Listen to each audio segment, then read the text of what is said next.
je vais vous montrer le template que j'ai promis depuis le premier jour. Le template qui nous permet de faire le plan d'analyse statistique. C'est en fait un modèle que nous on a conçu de plan d'analyse statistique pour vous permettre justement de vous calquer dessus et de faire une analyse pour votre étude, quel que soit le type d'étude que vous avez à faire. Donc, je vais présenter le template que je vais commenter pour que vous voyez comment ça s'utilise et que vous puissiez l'employer justement pour faire le plan d'analyse statistique pour votre propre étude. Donc, ça, c'est un template conçu pour le plan d'analyse statistique. D'ailleurs, le titre du document, c'est « Modèle de plan d'analyse statistique conçu par le BMR ». Et c'est écrit là à lire absolument. Je suis sûr que la plupart des gens qui prennent ça ne lisent jamais malheureusement, mais je vais quand même le parcourir maintenant pour que au moins on ait une idée du contenu. Donc ça, c'est un canevas, c'est un modèle à suivre et qui va servir juste d'orientation pour la conception de votre propre plan d'analyse statistique. Il faut bien, premier point, rappeler les objectifs spécifiques tels que c'est écrit dans le protocole et savoir que chaque partie du plan correspond à un objectif spécifique. Je crois que ça, c'est ce qu'on a bien expliqué dans le cours sur les principes ou la structure d'un plan d'analyse statistique.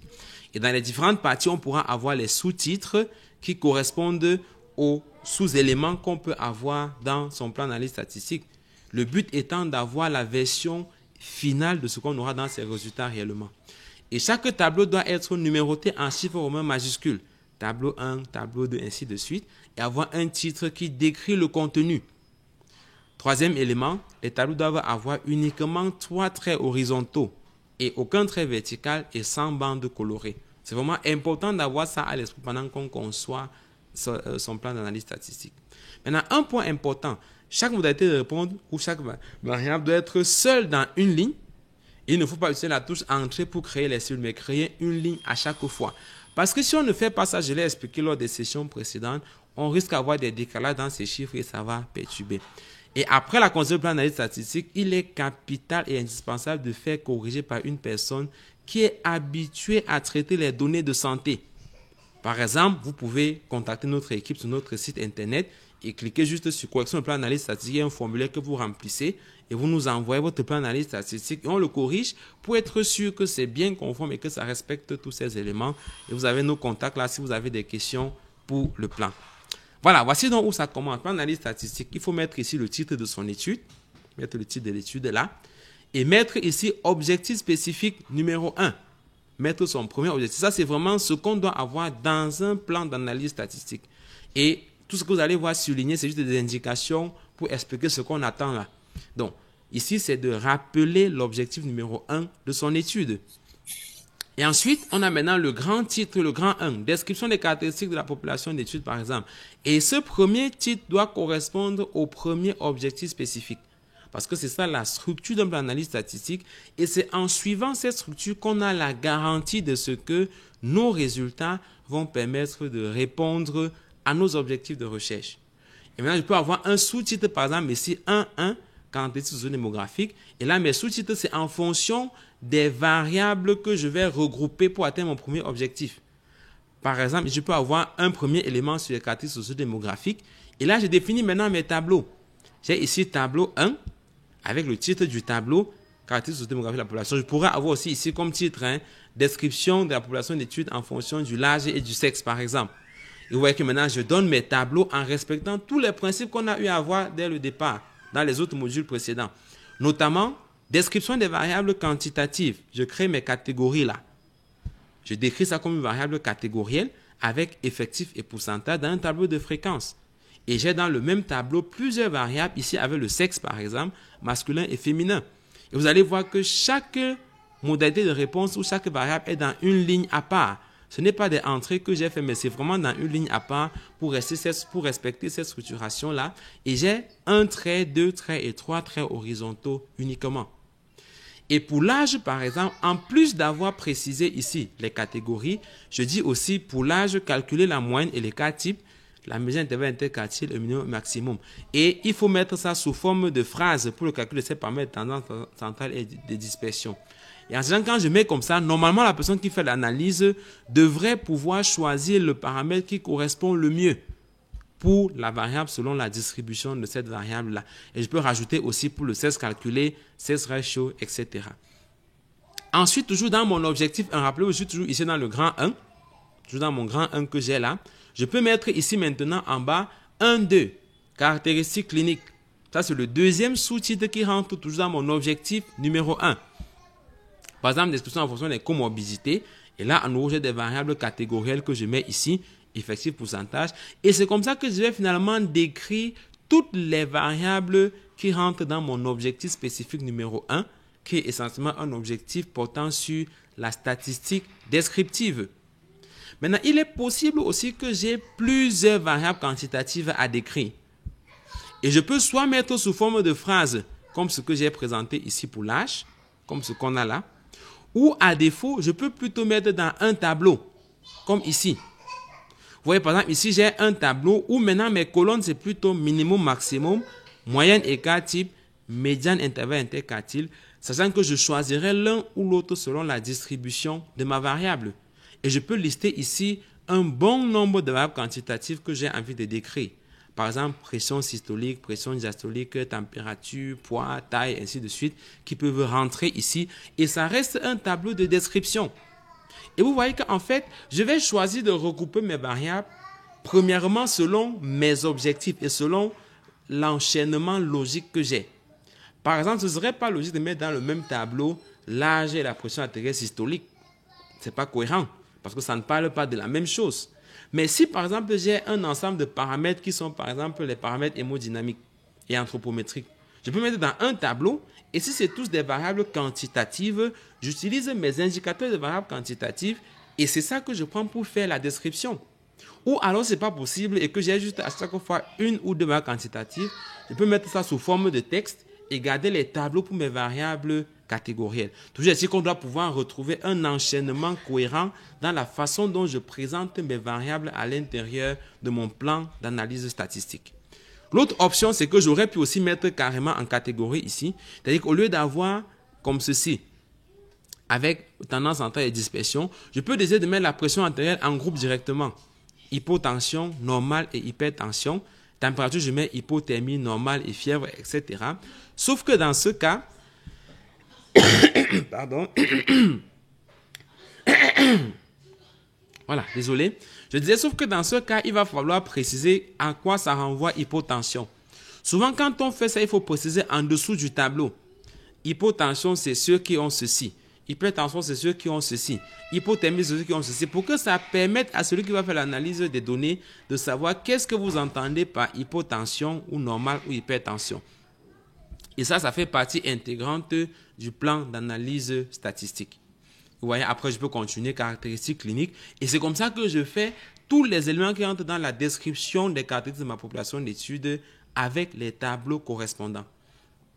Deuxième objectif pour cette étude, par exemple, déterminer la prévalence de la maladie. Donc, je rappelle l'objectif dans mon plan d'analyse statistique. Je mets le titre correspondant à cet objectif-là. Et je mets les tableaux correspondants ou les sous-titres s'il y en a. Sinon, je mets directement les tableaux correspondants. Et ici, par exemple, j'ai prévalence 2. Peut-être prévalence de l'hypertension, prévalence de la prééclampsie, etc. Avec effectif et pourcentage. Et la différence, c'est que pour les résultats principaux de son étude, il faut rajouter un intervalle de confiance à 95%. Et c'est pourquoi j'ai prévu ça ici entre parenthèses. Et ça, c'est valable que ce soit les résultats qui portent sur une variable catégorielle ou une variable quantitative. Si, par exemple, je fais une étude sur évaluation du coût de prise en charge du diabète gestationnel à l'hôpital central de Yaoundé, par exemple, ça veut dire que l'un de mes résultats principaux, c'est le coût global de la prise en charge. Et donc, dans mon objectif qui parle de déterminer le coût global de la prise en charge, je dois pouvoir présenter ce résultat ou ce tableau-là avec l'intervalle de confiance à 95% du coût global de la prise en charge. Ça veut dire que j'ai coût global, j'ai par exemple moyenne, écart, type, j'ai un minimum, maximum et j'ai intervalle de confiance à 95%. Si c'est une étude qui porte sur le taux de mortalité, j'aurai comme un des objectifs déterminer le taux de mortalité. Et donc, dans le plan d'analyse statistique, pour le tableau qui porte sur le taux de mortalité, je ne vais pas me limiter à effectif et pourcentage, mais je vais rajouter intervalle de confiance à 95%. Parce qu'à chaque fois que j'ai un résultat majeur de mon travail, je dois le présenter avec un intervalle de confiance à 95% pour ce que je suis en train de faire. Et ça nous amène donc à voir ce tableau de la même façon, donc ainsi de suite. Maintenant, je peux avoir un troisième objectif sur identifier les facteurs associés à tel événement. Et ça renvoie à la partie qu'on a eu à voir sur l'étude d'association. Ça peut avoir pour titre donc grand 3 facteurs associés à l'événement. Et là, je mets événement, mais pour votre cas, il faudra bien mettre facteurs associés à telle chose parce que c'est votre étude, ce sont vos objectifs.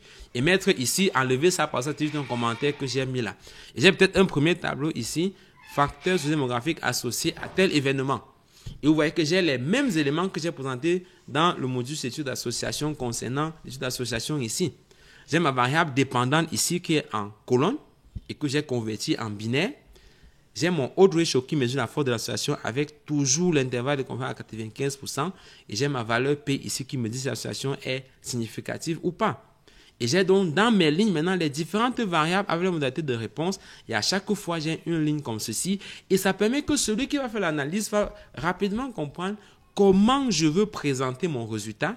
Le fait que c'est le odds ratio et pas le risque relatif, ou c'est le hazard, je mets le hazard ratio ici, et que la personne comprenne quels sont les indicateurs statistiques qui vont m'aider à répondre à mes objectifs spécifiques de recherche. Ou à défaut, je peux aussi mettre en catégorie comme ceci. Donc, je peux mettre l'âge juste moins de médiane et plus de médiane, ou alors je peux carrément mettre mes catégories moi-même, telles que je présente là, pour qu'on puisse les utiliser pour les suites d'association. Voilà, c'est ça que je mets là pour les valeurs quantitatives. Elles peuvent soit être divisées en tranches ou alors mettre en classe directement pour qu'on puisse les définir. Et c'est la même chose qui continue là, donc comorbidité, ainsi de suite. Et pareil pour les valeurs quantitatives, on a également la possibilité de laisser ça en variable quantitative tout simplement. Si je veux plutôt me baser sur la comparaison des moyennes pour décider. Et c'est ce que j'expliquais lors du premier module qu'on a eu. En général, s'il n'y a pas de catégories qui ont un sens clinique d'emblée, et que c'est juste comme l'âge par exemple, lorsque je mets en catégorie, je perds de l'information. Le mieux, le plus souvent, c'est de laisser ça comme variable quantitative. Ça veut dire de comparer la tendance centrale entre les groupes et d'avoir une valeur P qui me dit si la différence de moyenne ou de médiane est significative ou pas. Et si je veux, je peux rajouter la différence de moyenne comme paramètre de mesure de la force d'association avec son intervalle de confiance à 95%. Et c'est tout ça qui me permet donc de faire l'étude d'association avec ma variable quand j'ai affaire à une variable quantitative telle que je l'ai présentée dans le module sur l'étude d'association. Après, on a parlé dans les comorbidités et je vais passer rapidement. C'est exactement la même chose. Et on a ici, voilà, un autre exemple donc PAS, PAD avec ici par exemple moyenne écart type, et la valeur P qui me permet de dire si la différence est significative ou pas. Ça, c'est par exemple quand j'ai affaire aux variables quantitatives ici et j'ai une variable catégorielle binaire là et je peux comparer la moyenne entre les deux groupes pour dire si l'association existe ou non et la valeur peut me dire si elle est significative ou pas. Et la dernière chose donc, c'est le tableau d'analyse multivariée, comme je l'ai présenté tout à l'heure, qui permet d'étudier les facteurs de confusion. Et pour ce tableau, en général, on ne sait pas encore quelles sont les variables qui vont être utilisées. Parce que je ne sais pas encore ce qui est significatif, ce qui va être sélectionné pour l'analyse multivariée. C'est pourquoi je vais quand même prévoir le tableau, mais je vais laisser ça vide pour le moment. Au mieux, je peux indiquer sous le tableau quels sont les critères que je veux qu'on utilise. Je peux dire par exemple, ok, je veux que l'analyse multivariée soit faite pour les facteurs qui ont une association significative tout simplement. Ou comme l'analyse que j'ai faite récemment, où la personne a dit, non, moi je veux les variables dont la valeur P est à moins de 0,2, donc proche de la significativité. Et c'est après l'analyse qu'on va donc choisir ces variables et les inclure dans ce tableau-ci. Et voilà, vous avez là un résumé donc de mon livre auquel je faisais allusion depuis, peut-être pour ceux qui n'ont pas eu l'occasion de voir à quoi ça ressemble. C'est à peu près ça. En français et en anglais, les deux versions sont disponibles. Vous pourrez les avoir. Et ça, c'est quelques cours de soutien que nous donnons, que ce soit pour la méthodologie de la recherche, l'analyse des données et tout le reste. Et d'autres événements un peu comme ceux-ci, qui sont plutôt gratuits. Et enfin, il y a également les offres de services que nous avons sur l'analyse des données, correction des protocoles et tout le reste là, qui pourraient vous être utiles éventuellement dans certaines circonstances.